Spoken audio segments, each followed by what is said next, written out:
저와 여러분은 자본주의 시대를 살고 있습니다. 모든 것이 돈과 연관되지 않은 것들이 없습니다. 심지어 교회도 돈이 있어야 운영을 합니다.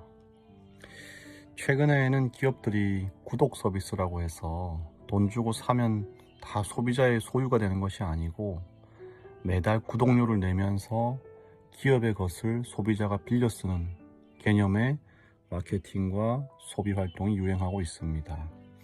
고객 이탈을 막는 방법 중에 하나라고 합니다.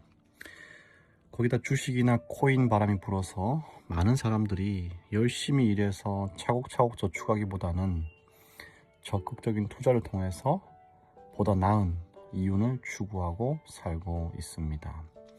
이 모든 경제 활동이 추구하는 논리는 단순하죠. 과거부터 지금까지 많이 가질수록 부유한 것이고 여유로운 것이고 내어주고 나눠줄수록 가난해질 것이다 라는 것입니다. 부익부 빈익빈이죠. 우리 성도 여러분들은 이 자본주의 시대를 어떻게 살아가고 계십니까? 그렇다고 돈을 아예 생각하지 않을 수는 없고, 또 성경은 돈에 대하여 일만하게 뿌리다, 재물과 하나님은 겸하여 섬길 수 없다라고 하고, 이런 성경과 현실의 괴리는 과거에도 존재했던 것 같습니다. 오늘 고린도후서 8장에 보니까 고린도 교회 성도들이 헌금을 드리는 일에 있어서 시험에 든 것입니다. 헌금이 짐이 되었고 의무감으로 되어지고 있는 것이죠. 그런 분위기 속에서 바울이 어떠한 말씀을 하였을까? 어떠한 권면을 하였을까? 바울이 제시한 단 하나의 개념은 은혜라는 것입니다.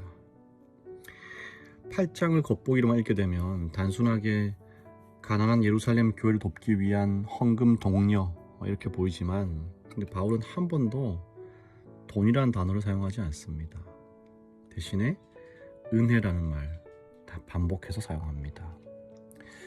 돈과 은혜, 돈 대신 은혜, 무슨 관련이 있을까요? 2절을 보면 마케도니아 교회 얘기가 나오는데요.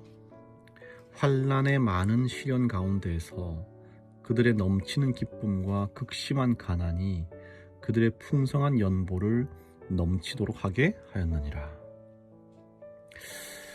이 말씀을 쭉 묵상하다 보면 공존할 수 없는 단어들이 섞여 있습니다. 시련과 기쁨, 극심한 가난과 풍성한 연보. 이거는 서로 상반되는 개념이죠. 시련이 있는데 어떻게 기쁨이 있을 것이며, 극심하게 가난한데 어떻게 풍성하게 헌금을 드리겠습니까? 당시 마케도니아 지역은요, 로마의 광산 수탈과 잦은 정복 전쟁으로 인해서 경제적 기반이 완전히 무너진 상태였습니다. 역사가들에 따르면 이들은 당장 내일의 끼니를 걱정해야 할 절대 빈곤 상태였다는 것입니다. 근데 이 상황에서 바울이 뭐라고 하는 거예요? 풍성한 연보, 풍성한 나눔을 말하고 있는 것입니다. 어떻게 그것이 가능했을까요? 비교는 2절에 보니까 이 풍성함으로 번역된 헬라어 하플로테스라는 말에 그 비밀이 있었습니다. 원래 이 하플로테스는요, 단순함을 뜻하는 말인데요, 복잡하게 따지고 계산하지 않는 것을 의미합니다. 왜 하플로테스일까? 라고 한다면, 머릿속으로 나도 힘들어 죽겠는데 땀을 어떻게 도와, 이렇게 계산기를 두드리는 대신에 심플하고 단순하게 나를 구원하신 하나님의 은혜가 너무 크다, 그러니 나도 나누어야겠다 라고 결심하는 것이죠. 지금 처해진 형편과 상황을 뛰어넘는 마음이 생겨나는 것입니다. 이것을 풍성함으로 표현하고 있어요. 제가 선교사로 인도네시아에 있을 때의 일입니다.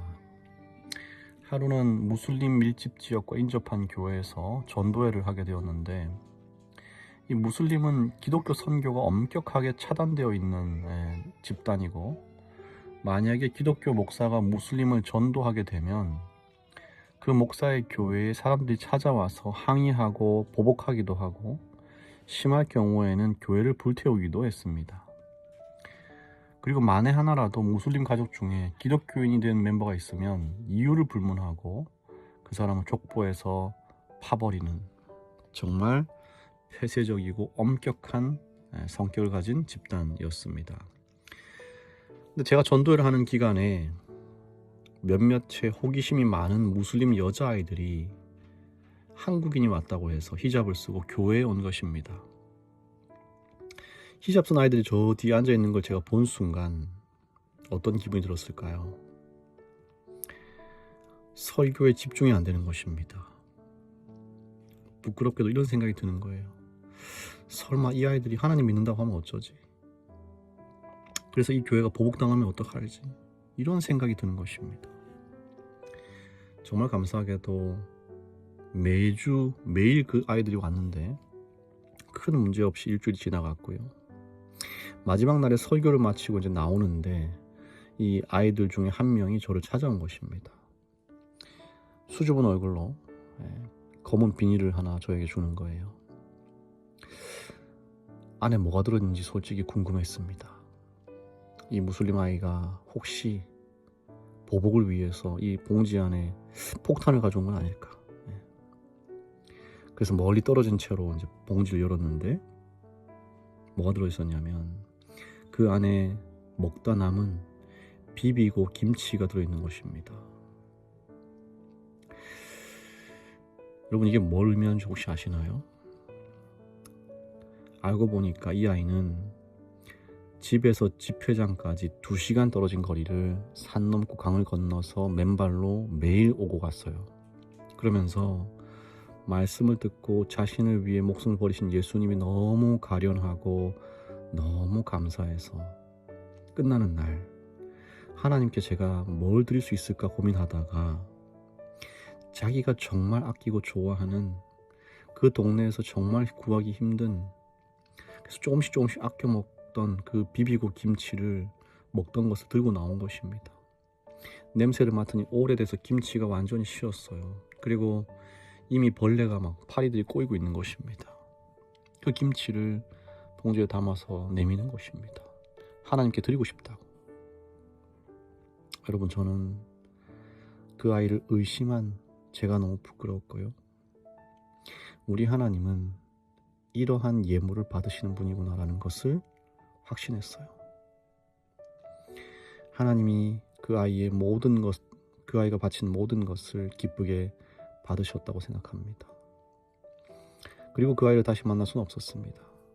그러나 바로 이것이 감사함으로 드리는 진짜 예물이구나 라는 것을 우리가 알 수 있는 것입니다. 사랑하는 성도 여러분, 주님께 드리는 것은 은혜로 드리는 것입니다. 날 구원하신 주님, 날 위해 죽으신 주님, 나와 함께 하시고 나의 친구 되신 주님의 사랑과 자비에 내가 뭐라도 드리지 않고는 앉아있을 수 없는 것입니다. 그래서 그런 마음으로 드려지는 것이 바로 헌금입니다. 9절입니다. 부요하신 이로써 너희를 위하여 가난하게 되심은 그의 가난함으로 말미암아 너희를 부요하게 하려 하심이라.